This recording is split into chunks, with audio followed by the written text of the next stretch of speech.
नमस्कार, आप देख रहे हैं पंजाब केसरी टीवी और मैं हूं पवन शर्मा। जम्मू कश्मीर से बड़ी खबर। जम्मू की जेल कोट बलवाल एक बार फिर सुर्खियों में है। जेल के भीतर कल शाम एक आतंकी मोबाइल चला रहा था। फिलहाल उसे पुलिस ने पकड़ लिया है, मोबाइल फोन बरामद कर लिया है। साथ ही ग्राउंड से 3 और मोबाइल फोन मिले हैं। ये पहला मौका नहीं है। कोट बलवाल जेल सुर्खियों में रही है। 2021 में इस जेल के भीतर बड़े पैमाने पर छापेमारी की गई थी, तब 10 मोबाइल फोन बरामद हुए थे। पिछले 3 महीने के भीतर 1 दर्जन के करीब मामले हो चुके हैं। वो चाहे मोबाइल फोन का बरामद होना हो, मोबाइल चार्जर, सिम या विदाउट सिम मोबाइल, उसके साथ साथ ड्रग्स। बाहर से गेंद के भीतर ड्रग्स डालकर जेल के अंदर फेंक दी जाती है, फिर उसका अंदर बंद कैदी जो है वो सेवन करते थे। वो मामला अखनूर पुलिस ने सॉल्व किया, लोग पकड़े गए। लेकिन अब एक बड़ी खबर और चिंता की खबर है कि एक आतंकी जो कि कठुआ का रहने वाला है, हबीब पुत्र हज शेरू, उसे गिरफ्तार किया गया है। वो एक मोबाइल फोन चला रहा था। अब वो फोन पे किससे बात कर रहा था? सीमा पार आतंकी जो उसके आका हैं उनके साथ संपर्क में था। ये अब जांच का विषय है। मोबाइल फोन जो है वो एफएसएल को सौंप दिया गया है, उसकी पूरी जांच की जा रही है। लेकिन ये घटना सुरक्षा पर सवाल खड़े करती है। कोट बलवाल जेल की सुरक्षा पहले सीआरपीएफ के पास थी। ज्यादा शिकायतें आने के बाद सीआरपीएफ को वहां से हटाकर सीआईएसएफ को उसकी सुरक्षा सौंपी गई।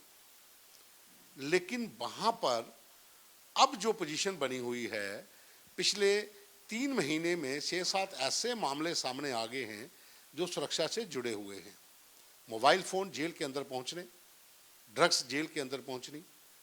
हालांकि ये पहले भी इस जेल में ऐसा होता रहा है, लेकिन कार्रवाई के नाम पर सिर्फ शून्य, कभी भी कोई बड़ा एक्शन नहीं लिया गया।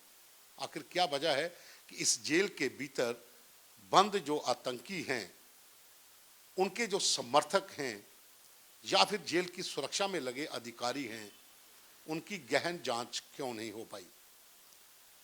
जम्मू कश्मीर की कोट बलवाल जेल जो जम्मू जिला के अंतर्गत पड़ती है, ये ऐसी जगह पर जेल है जहां आसपास थोड़ा जंगली इलाका भी है, लेकिन अब आबादी होना शुरू हो चुकी है। वहां पर पहले गेंद के भीतर ड्रग्स डालकर बाहर से अंदर फेंकी जाती थी। मोबाइल फोन कैसे पहुंच गए, सिम कैसे पहुंच गई, ये अब तो जांच के विषय हैं। लेकिन सुरक्षा पर सवाल तो हैं कि एक आतंकी जो यूपा के तहत इस जेल के अंदर बंद है, जो सीमा पार से ड्रोन से आने वाली कंसाइनमेंटों को लेकर आतंकियों तक पहुंचाता था, सीमा पार से आने वाले आतंकियों को कठुआ व उसके आसपास के इलाकों में उनको लॉजिस्टिक सपोर्ट मुहैया करवाता था, उसी केस में उसको गिरफ्तार किया गया था और वो इस जेल के भीतर बंद था। और वो आतंकी जेल के भीतर से मोबाइल फोन चला रहा था। अब जांच किससे बात हो रही है, कौन लोग इसके पीछे हैं, वो एक अलग विषय है और जांच होनी भी चाहिए। लेकिन सवाल सुरक्षा पर उठ रहे हैं, खास करके इस जेल को लेकर। ये वही जेल है यहां पर मसूद अजहर बंद था और कंधार हाईजैक के मामले में उसको यहां से छोड़ा गया था। तमाम आतंकी संगठनों के जो कुख्यात आतंकी हैं वो इस जेल के भीतर बंद रह चुके हैं, जहां अभी बंद हैं। लश्कर तैयबा के, हिजबुल मुजाहिदीन के, जैश ए मोहम्मद के कई आतंकी कोट बलवाल जेल में बंद हैं। अलग अलग बैरकों में उनको रखा गया है। लोकल ड्रग्स माफिया के से जुड़े हुए लोग उस जेल में बंद हैं, गैंगस्टर इस जेल के भीतर बंद हैं, या फिर दूसरे क्राइम वाले जो छोटे मोटे अपराधी हैं वो भी इस जेल के भीतर बंद हैं। आखिर क्या कारण है कि इस जेल के भीतर सुरक्षा को लेकर सरकार इतनी गंभीर क्यों नहीं है? क्यों इस जेल के भीतर इस तरह के मामले सामने आते हैं?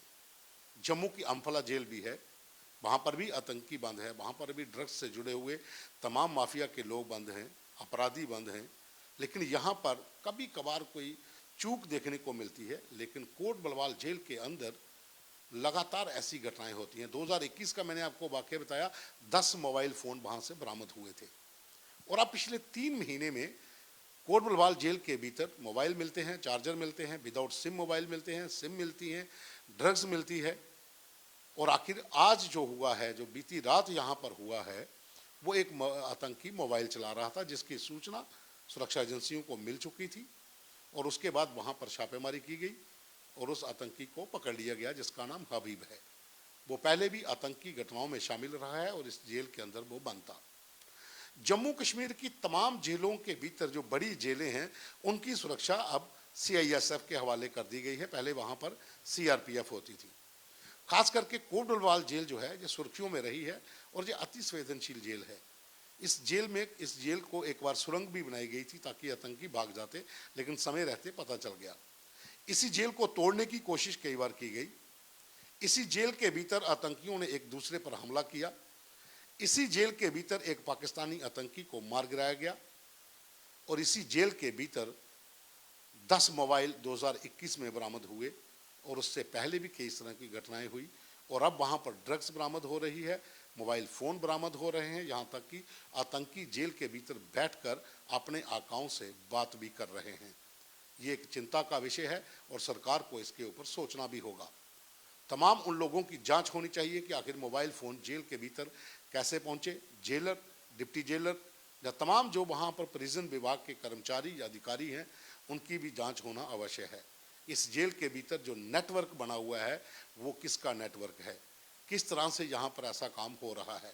हालांकि ड्रग्स की सप्लाई जो हो रही थी वो अखनूर पुलिस ने और जम्मू SSP विनोद कुमार की टीम, जो उन्होंने टीम खड़ी की थी, उस टीम को बनाया गया था, उस टीम ने वो मामला हल कर लिया था। लेकिन अब ये जो टेररिज्म का खेल खेला जा रहा है जेल के भीतर से, इसके अभी पर्दा उठाना चाहिए और इसके ऊपर भी सरकार को, पुलिस को कड़ा संज्ञान लेना चाहिए ताकि जेल के भीतर से आतंकी इस तरह से खुलेआम फ़ोन पे बात ना कर सकें।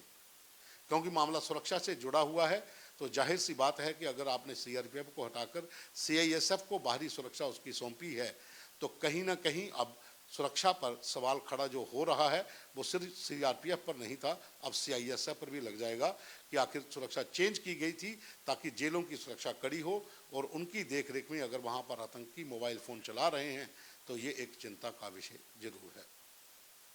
अभी के लिए बस इतना ही। धन्यवाद।